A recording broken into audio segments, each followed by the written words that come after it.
Hello అండి, అందరికీ welcome back to my channel Locherla Padma vlogs. Good morning అండి అందరికీ. ఈ వ్లాగ్ వచ్చేసి వెడ్నెస్డే రోజు వ్లాగ్ అండి. మార్నింగ్ 5:30కి లేచానండి. ఒక 20 మినిట్స్ వాక్ చేసేసి తర్వాత కాంపౌండ్లో బయట చెత్తలంతా అనేసి నీళ్ళు చల్లేసి ముగ్గు పెట్టేశానండి. ముగ్గు పెట్టిన తర్వాత లోపలికి వచ్చేసి పిల్లల్ని ఇద్దరిని నిద్ర లేపేశానండి. ఎందుకంటే మార్నింగ్ స్కూల్స్ కదండి, 7:45 అంతా స్కూల్లో ఉండాలి అండి. అందుకోసం అర్లీగా రెడీ అవ్వమని లేపాను. తర్వాత నేను బ్రష్ చేసి హాట్ వాటర్ తాగానండి. హాట్ వాటర్ తాగిన తర్వాత బ్రేక్ఫాస్ట్కి రెడీ చేశాను. బ్రేక్ఫాస్ట్లోకి సింపుల్గా అండ్ టేస్టీగా అయిపోయేలాగా వాంగీబాత్ చేశానండి. వాంగీబాత్ అంటే మా పిల్లలకి ఇష్టము, బాగా తింటారు. తర్వాత పిల్లలకి బాక్స్ ఇచ్చేసి స్కూల్కి పంపించేశానండి. పిల్లలిద్దరు స్కూల్కి వెళ్ళిన తర్వాత ఇంట్లో వెజిటబుల్స్ ఏమీ లేవండి. అందుకే మార్కెట్కి వెళ్ళి వెజిటబుల్స్ తీసుకొని వచ్చాము. మామూలుగా అయితే ప్రతి సండే వెళ్ళి మార్కెట్కి వెజిటబుల్స్ 1 వీక్ సరిపడా తీసుకొస్తామండి. ఈ సండే మా ఆయనకి ఏదో వర్క్ ఉండడం వల్ల వెళ్ళలేదండి మార్కెట్కి. అందుకే ఇవాళ మార్నింగ్ వెళ్ళి తీసుకొచ్చాను. తర్వాత ఇక్కడ వెజిటబుల్స్ అన్నీ క్లీన్ చేసుకుంటున్నాను. పచ్చిమిర్చి తొటాలు తీసి స్టోర్ చేసుకోవడం వల్ల ఎక్కువ రోజులు ఫ్రెష్గాను ఉంటాయి, పాడు కూడా అవ్వవండి. కరివేపాకు కూడా ఒక బాక్స్లోకి వేసి ఫ్రిడ్జ్లో స్టోర్ చేసేసుకున్నానండి. మునక్కాయలు కూడా కట్ చేసి ఒక బాక్స్లోకి వేసి పెట్టేశానండి. తర్వాత కిచెన్లోకి వచ్చేసానండి. నిన్న నైట్ కడిగిన పాత్రలు ఉన్నాయండి. మార్నింగ్ పిల్లలకి బ్రేక్ఫాస్ట్ చేయడం వల్ల హడావిడిగా ఉండింది.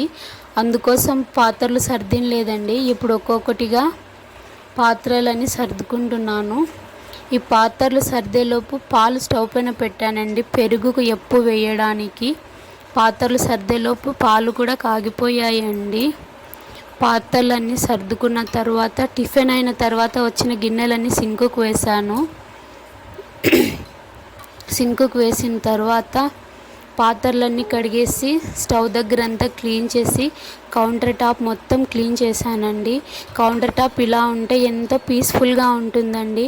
తర్వాత ఆఫ్టర్నూన్ లంచ్ చేయడానికి కూడా మనకి ఈజీగా ఉంటుంది, ఇరిటేషన్ అనిపించదండి. ఇలా నీట్గా ఉండడం వల్ల మైండ్ కూడా ఫ్రెష్గా అనిపిస్తుంది. తర్వాత ఇల్లంతా మాప్ పెట్టేశానండి. సోమవారం గురువారం బట్టతో తుడుచుకొస్తానండి. మిగతా రోజుల్లో మాప్తో మాపింగ్ చేసేస్తాను. తర్వాత మంగళవారం శుక్రవారం మనం బండలు తుడిచే నీళ్ళల్లో రాళ్ళ ఉప్పు పసుపు వేసి తుడవడం వల్ల నెగిటివ్ ఎనర్జీ ఉండదనేసి నీళ్ళల్లో ఉప్పు పసుపు వేసి తుడుస్తానండి. నేనైతే అలాగే ఫాలో అవుతున్నానండి, అందుకే మీతో షేర్ చేసుకుంటున్నాను. తర్వాత ఇల్లంతా మాప్ అయిన తర్వాత కాంపౌండ్ కూడా తుడిచేసానండి. కాంపౌండ్ కూడా వీక్లీ వన్స్ ఒకసారి వాటర్ వేసి నీట్గా కడుగుతాను. మిగతా రోజుల్లో మాప్తో తుడుచుకొని వస్తానండి. ఇల్లు అంతా ఇంట్లో బయట మాప్ పెట్టడం కంప్లీట్ అయిన తర్వాత నేను కూడా ఫ్రెష్ అప్ అయ్యానండి. ఫ్రెష్ అప్ అయ్యేసి నిన్న నైట్ బట్టలు ఆరేసానండి. మిద్ది పైన బట్టలు తీసుకొచ్చి మడత వేయాలండి. ఇక్కడ బట్టలు తీసుకొచ్చి మడత వేస్తున్నాను. అందులో ఐరన్ బట్టలు సపరేట్ చేస్తూ డైలీ యూస్ బట్టలు మడత వేసి సెల్ఫ్లో సర్దాలండి. ఇక్కడ మడత వేస్తున్నాను. అలాగే ఆఫ్టర్నూన్ లంచ్లోకి మీరు ఏం వెరైటీస్ చేశారో కామెంట్ సెక్షన్లో కామెంట్ చేయండి. నేనైతే మధ్యాహ్నం వంట ఏం చేయలేదండి. మార్నింగ్ చేసిన వాంగీబాతే ఉండిందండి, ఇంకా పెరుగు ఉంది అండి. అందుకు ఇంకా వాంగీబాత్ పెరుగన్నం తింటారులే అనేసి ఆఫ్టర్నూన్ లంచ్కి అయితే ఏమీ చేయలేదండి. అలాగే మన ఛానల్ని ఎవరైనా ఫస్ట్ టైం చూస్తుంటే ప్లీజ్ సబ్స్క్రైబ్ చేసుకోండి. నా వీడియోస్ కనుక మీకు నచ్చినట్లయితే ఒక చిన్న లైక్ ఇవ్వండి.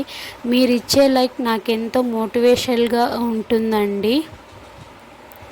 అలాగే ఇక్కడ ఐరన్ బట్టలు సపరేట్ చేసేసానండి.